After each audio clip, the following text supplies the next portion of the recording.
Let's start with some breaking news. Apparently, widespread lying and deceit may have some consequences. And we are back with our breaking news coverage. Just as opening statements were set to begin in what was going to be a historic trial, Dominion Voting Systems suing Fox for defamation. Lawyers on both sides reached a settlement, an absolutely enormous settlement. A lawyer for Dominion announced that Fox would be paying Dominion $787,500,000. Wow. $787 million. That is a ton of money. And Fox was already strapped for cash. Tucker Carlson can only afford one facial expression. And look, I'm glad there's some accountability here, but still, I'm pretty disappointed we're not going to get a trial because all the Fox anchors would have been forced to testify. It would have been like the Seinfeld finale, but instead of soup Nazis, it's just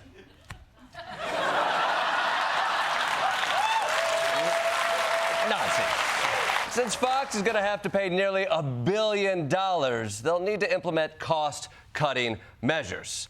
Sadly, they have to fire Brian Kilmeade's reading tutor. Jeanine Pirro has to switch to the cheap box of wine. Development on a third Dulcé has been halted. They're going to have to switch from Jesse Waters to Tap Waters. And, of course, they're going to have to put down Sean Hannity. Let's move on.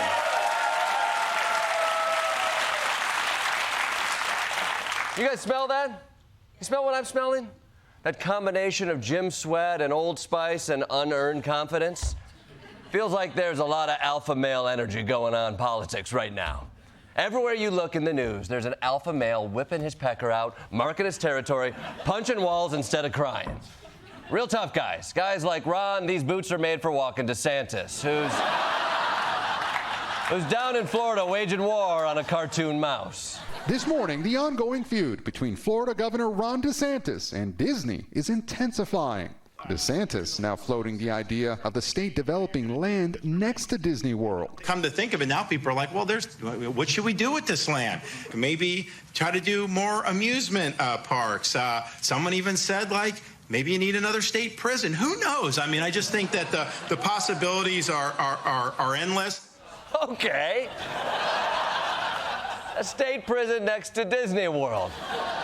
Can you imagine what poor Walt Disney would say if he saw this? I mean, first, he'd have a lot to say about all the Jews and black people allowed in the park. But after he sorted all that out, he'd be very upset.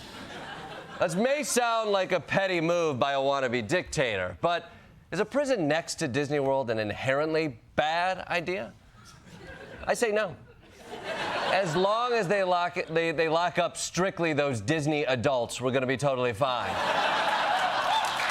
You know, I know you're trying to make adulthood feel like childhood, but guess what? There's nothing for you past 30. But he wasn't the only alpha male on the Alpha Palooza main stage yesterday. There was also Jim Jordan. Now, last month, a lot of Jordan fans here. Last month, Jim Jordan's bro, Donald Trump, was indicted by Manhattan District Attorney Alvin Bragg for no reason besides committing crimes. But Jim Jordan wasn't going to let that stand. That's why yesterday he went after Alvin Bragg in Bragg's own backyard, right here in Manhattan.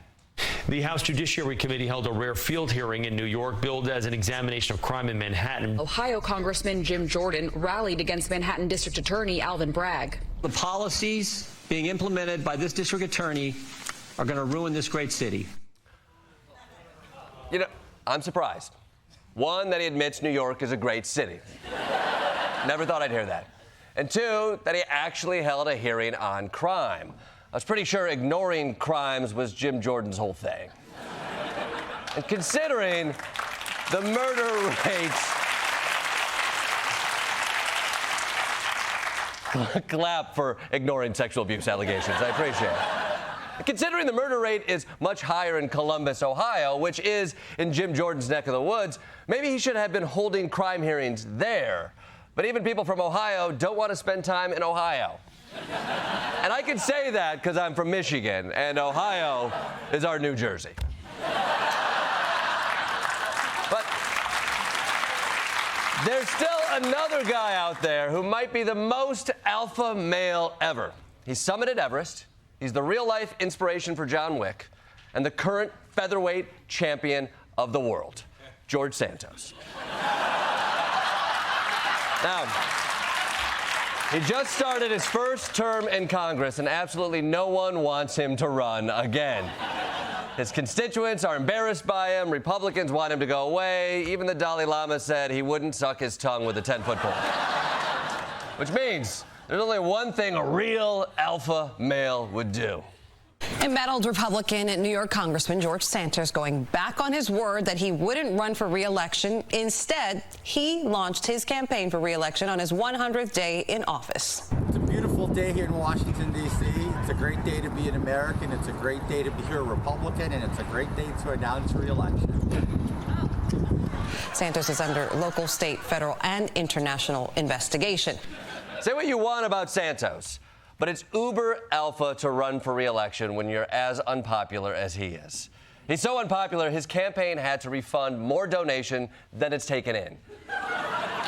True, which means he's technically raised negative $3,000. You got to give it to George Santos. He's the only elected official who's effectively taken money out of politics. All right. So who is today's reigning alpha male? To help me decide, please welcome Desi Lydic. Desi, which of these men do you think is the top alpha? Well, not to out-alpha you, Jordan, but none of them. These are all a bunch of beta bitches. Ron DeSantis, he's losing a fight with the happiest place on earth. I haven't seen Disney trample a leader like this since Mufasa.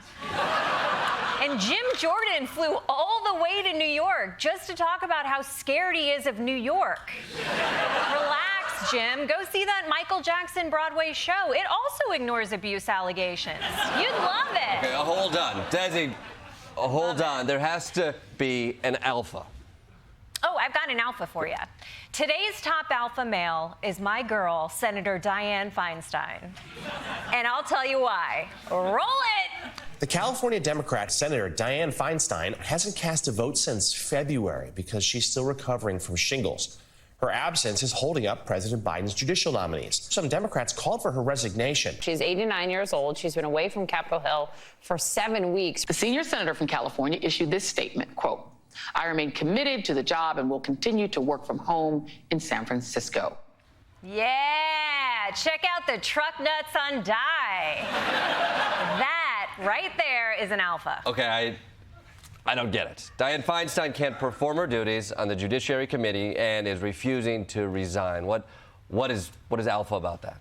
But thinking that no one else could do your job as good as you, even though you're barely doing your job, that is pure alpha male. That's some Logan Roy shit. No spoilers. No spoilers. Okay, all right, but I'm giving you one more day and then I spoil it. Okay, fine. Look, let's say this is a power move by Dianne Feinstein, but there is more to being an alpha male than just not giving up your job. No, Jordan, it's not a job, it's a seat. She's in California right now, holding down a seat in Washington, D.C. This is the widest case of manspreading in human history. Okay. Fair, but manspreading doesn't make her alpha, it makes her a standard male. Oh, well, she's not just manspreading her seat. She's also stopping 12 federal judges from taking their seats. Judges that could rule in favor for women's rights and preventing women from having rights is classic alpha male. Yes, right? There it is. Now I see it. Now, yes, I'm seeing it. Okay, I see it. Dianne is ripping a page out of the old boy playbook, grinding it up and snorting it right off a hooker's ass. I salute you, Dianne. We salute you, Alpha Dianne. Desi Lydic, everyone.